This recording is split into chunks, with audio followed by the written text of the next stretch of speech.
तमाम तर तारीफ़ अल्लाह के लिए, दुरूद व सलाम मोहम्मद व आले मोहम्मद अलैहिस्सलाम के लिए। अल्लाहुम्मा सल्ली अला मुहम्मद व आले मोहम्मद अज्जल फरज। अल्हम्दुलिल्लाह जिस सीरीज़ का आगाज़ किया था जनाब ज़हरा सलाम अलैहा की फ़जीलत और मौजज़ात, वो आज अपनी 7वीं नशिस्त में दाखिल होने को है। और सबसे पहले तमाम मोमिनीन का शुक्रगुज़ार हूँ और दुआ को हूँ परवरदिगार की बारगाह में कि खुदा परवरदिगार आलम तमाम मोमिनीन की शरीफ की हाजात को अपनी बारगाह में कबूल मंजूर फरमाए। आमीन बेहक़ मोहम्मद और मोहम्मद अलैहिस्सलाम। तमाम दुआओं की एक दुआ है, मौला हमारे वारिस हुज्जत दौरा वलीउल्लाह सल्लल्लाहु अलैहि ज़माना अलैहिस्सलाम का जल्द अज़ जल्द ज़हूर फरमाए। आमीन बेहक़ मोहम्मद और मोहम्मद अलैहिस्सलाम। अल्लाहुम्मा सल्ली अला मुहम्मद व आले मोहम्मद अज्जल फरज। आज जो 7वीं नशिस्त का मौजू है और वो यकीनन वक्त की ज़रूरत भी है और हक़ाइक़ हैं, किताबों में मौजूद हैं, इसलिए इसमें करना भी है। तो आज मैं आप तमाम मोमिनीन को सबसे पहले ये किताब दिखा दूँ, मौजज़ात जनाब बतूल सलामुल्लाह अलैहा और मौलाना रियाज़ हुसैन जाफ़री फ़ाज़िल कुम इदारा मिनहाजुल सालिहीन। ये वो नाम है जिससे कोई शख्सियत शायद ही ऐसी हो जो वाक़फ़ियत ना रखती हो। बड़ी खिदमत हैं और अभी हाल ही में क़िबला की एक किताब आई थी जनाब ज़हरा सलाम अलैहा की फ़जीलत पे, जो 2 जल्दों पर मुश्तमिल थी। वो भी यकीनन काबिले मुतालिया है, बहुत बेहतरीन किताब है। परवरदिगार खुदा से दुआ है खुदा उनको तूने हयात अता फरमाए और हासिदीन के शर से महफूज रखे। आमीन बेहक़ मोहम्मद। 7वीं नशिस्त का जो मौजू है वो है ए उमर खुदा तेरे दिल को ज़ख्मी करे। यकीनन मौजू से आपको अंदाज़ा हो जाएगा कि ये गुफ्तगू किसके लिए हो रही है और कौन कह रहा है। ये यकीनन जनाब ज़हरा सलामुल्लाह अलैहा ही कह रही हैं कि ए उमर खुदा तेरे दिल को ज़ख्मी करे। उन्वान आप तमाम मोमिनीन को बता दिया। मौजू की तरफ, उन्वान की तरफ तेज़ी से बढ़ते हैं। ख़त्मुल अंबिया हज़रत मोहम्मद सल्लल्लाहु अलैहि वसल्लम की वफ़ात हसरत आयात को अभी चंद रोज़ हुए थे कि कुछ लोगों ने बाजुए ज़ुल्म तादी बतूल के वालिद ग़रामी क़द्र की खिलाफत पर कब्ज़ा कर लिया और कुर्सी पर रसूल पर मुतमकिन हुए और अपने आप को खलीफा रसूल कहने लगे और लोगों ने भी मजबूरन इनकी अताअत व पैरवी की और इनकी गासिबाना खिलाफत व रियासत की बैयत की और खलीफा अव्वल ने तख्त रसूल पर बैठते ही रसूल की इकलौती बेटी जनाब ज़हरा के हक़ पर कब्ज़ा कर जमा लिया, फ़िदक पे कब्ज़ा जमा लिया और जागीर फ़िदक से जनाब ज़हरा को बेदखल कर दिया। दलील ये दी कि पैगम्बर विरासत में तरका नहीं छोड़ते और जागीर फ़िदक को अपने हक़ में गासिबाना ले लिया और इस फ़िदक से ही खानाए विलायत की माशियत पूरी होती थी, जबकि खिलाफत ने इसको बेहक के सरकार जब्त करने का हुक्म अजरा किया। उन्होंने आर्डर जारी किया कि मज़ार आइन को इस जागीर फ़िदक से फारिग कर दिया जाए और अगर ये लोग इसके ना जाने पर मिज़र रहे तो इन पर सख्ती की जाए। जब इस सकीफ़ाई आर्डर को बतूल अलैहिस्सलाम ने सुना तो जिगर गोशाए रसूल सलामुल्लाह अलैहा ने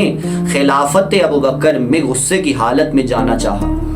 आपने अपने मुकदमे की दलील व बुरहान के साथ अदालत गासिबाना में पेश किया और रसूल ज़ादी ने खलीफा रसूल हज़रत अबू बकर के इस काम पर एतराज़ किया और आप इस पर सख्त नाराज़ हुए। मरहूम शेख अब्बास कुम्मी ने अपनी किताब बैतुल अहज़ान में तहरीर फरमाया है कि जनाब फ़ातिमा तो ज़हरा सलामुल्लाह अलैहा को अबू बकर के कर्क फ़िदक बेहक़ के खिलाफत गासिबाना इस सकीफ़ाई आर्डर का इल्म हुआ कि फ़िदक को ज़ब्त कर लिया गया है तो आप दरबार अबू बकर में आईं और फरमाया, तुम्हें ये कैसे जुर्रत हुई जबकि तुम मुझे मेरे बाप की विरासत से मुझे बैयत करो और मेरी जागीर फ़िदक से वकालत और नुमाइंदगी क्यों कर तुमने ख़त्म की। इस जागीर फ़िदक की को तो मेरे बाप रहमतुल आलमीन ने बाहुक्म खुदा मेरे लिए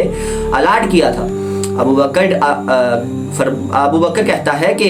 ए रसूल ज़ादी, ए जिगर गोशा बतूल, अगर अपने इस दावे को फ़िदक तेरे बाप ने तेरे लिए अलाट किया था इसके लिए गवाह लाओ। हज़रत फ़ातिमा ज़हरा सलामुल्लाह अलैहा घर तशरीफ़ लाती हैं और गवाह के लिए उम्मे ऐमन को अबू बकर के पास ले जाती हैं ایمن ابو بکر کی طرف رخ کرتی ہیں اور فرماتی ہیں اے قحافہ ابو بکر کے بیٹے میں تمہیں گواہی بزبان رسول سے دیتی ہوں اور سنو دلیل بھی رسول خدا کی زبان سے دیتی ہوں خدا تمہیں راہ حق پر لائے کیا رسول اللہ نے میرے متعلق یہ نہیں فرمایا تھا کہ ایمن بہشتی عورت ہے ابو بکر کہتے ہیں کہ جی ہم مجھے معلوم ہے کہ پیغمبر اکرم نے رسول کے متعلق ارشاد فرمایا تھا۔ اس کے بعد ایمن کہتی ہیں کہ میں شہادت تو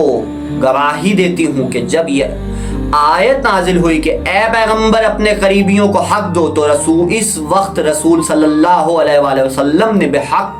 بحکم خدا وہی جاگیر فدق کو اپنی بیٹی لاڈلی فاطمہ زہرا بطول کے نام کر دیا تھا اور اس کو فاطمہ کے لیے ملک خاص قرار دیا تھا۔ جب آپ نے بطول کے حق میں گواہی دی تو ابو بکر پر ثابت ہو گیا کہ فدق بطول کی ملکیت ہے اور دوبارہ پہلے حکم نامے کو منسوخ کر کے جاگیر فدق کو بطول کے حق میں لکھ کر اسٹام ملکیت فدق کو دے دیے۔ اس کے بعد شیخ عباس قمی لکھتے ہیں جب بطول دربار سے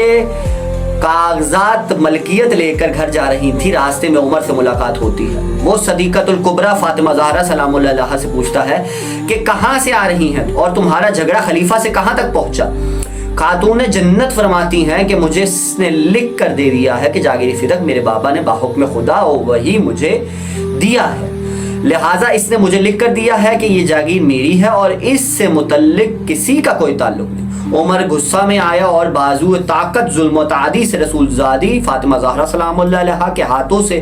اس نوشا کو پکڑا اور اس کو پارا پارا کر دیا۔ جب بطول نے اس جسارت کو دیکھا تو آپ دلگیر ہوئیں اور آپ سلام اللہ علیہ پر حزن و ملال کی کیفیت طاری ہو گئی اور دل غمگین سے عمر کے خلاف اس بے ادبی پر یہ جملہ نکلتا ہے کہ اے پسر خطاب تو نے میرے نامہ کو ٹکڑے ٹکڑے کیا، خدا تیرے شکم کو ٹکڑے ٹکڑے کرے۔ دنیا جانتی ہے کہ رسول زادی معصومہ کونین خاتون قیامت کے منہ سے نکلے ہوئے لفظ لوح محفوظ پر نقش ہو جاتے ہیں اور خداوند متعال خاتون جنت کے دل کو دکھانے والوں سے اس دنیا میں ہی حساب چکا لیتا اور آپ سلام اللہ علیہ کی بددعا کے الفاظ کو عملی جامہ پہناتا ہے۔ قانین اکرام مومنین آزادار مظلوم کربلا، میں نے پڑھا کہ رسول زادی پر مسلمانوں نے طرح طرح کے مظالم ڈھائے اور آپ کو سکون سے زندگی بسر کرنے نہ دی۔ کبھی امت مسلمہ نے بطول کے شوہر علی کو خلافت سے حقا سے محروم کیا اور کبھی بطول کی جاگیر کو ایک جعلی من گھرت حدیث کے ذریعے غصب کرتے ہیں اور کبھی در بطول پر آنگ لگاتے ہیں۔ جب بی بی پاک کے ہاتھوں سے عمر نے کاغذ چھین کر پھاڑ دیے تو اس وقت صابرہ بطول کے منہ سے لفظ نکلے اے عمر تو نے میرے کاغذات کو پھاڑا ہے، خدا تیرے سینے کو زخمی کرے۔ تو عمر کا ابو لولو کے خنجر سے زخمی ہونا یہ بطول کی بددعا کا اثر تھا کہ خدا نے آپ کے منہ سے نکلے ہوئے الفاظ کو عملی جامہ پہنایا کہ آپ یقیناً آپ دیکھیے کہ یہ کتنی فضیلت اور کتنے معجزات پہ مشتمل ہے جناب زہرا کی ذات کہ اگر آج کے دور میں کوئی ہماری زمین پہ قبضہ کر لے تو ہم ذرا لمحے انتظار نہیں کرتے اور ممکن ہم اس پہ ظلم و جبر کرتے ہیں اور اس کے لیے جتنے راستے تنگ ہوتے ہیں وہ کرنے کی کوشش، لیکن یہ امن جناب زہرا ہی کر سکتی تھی اور یہ صبر جناب زہرا صابرہ تھی، بے شک صابرہ تھی۔ تو بی بی نے صرف یہ الفاظ عمر کے لیے کہے اور آپ دیکھیے کہ قیامت تک یہ الفاظ کتابوں سے تو نہیں مٹ سکتے کہ جناب زہرا نے اس وقت کہا کہ خدا تیرے سینے کو زخمی کرے۔ تو آپ اگر اس تحریر پہ اور اس وقت پہ بھی جائیں تو جب یہ اس دنیا سے جاتا ہے تو ابو لولو روز کے خنجر سے جو زخمی ہوا تو خدا نے جناب زہرا کے الفاظ کو ترک نہیں کیا۔ میں نے کہا کہ جناب زہرا اس فضیلت کی مالک تھی کہ اللہ بطول کے منہ سے نکلے ہوئے لفظوں کی اتنی اہمیت ہے کہ اللہ رد کرتا ہی نہیں ہے، جو زہرا کہہ دیں وہ ہو جاتا ہے۔ اللہ نے حقیقی طور پر یہ بتایا کہ یہ معصوم ہے اور اس دروازے کی بے ادبی نہ کرنا، لیکن بہرحال آگے مسلسل نشستوں میں اس پہ گفتگو ہوتی رہے گی۔ آج کے لیے موضوع تمام کرتے ہیں اور انشاءاللہ اپنی نشست میں ملاقات ہوگی. تب تک کے لیے السلام علیکم یا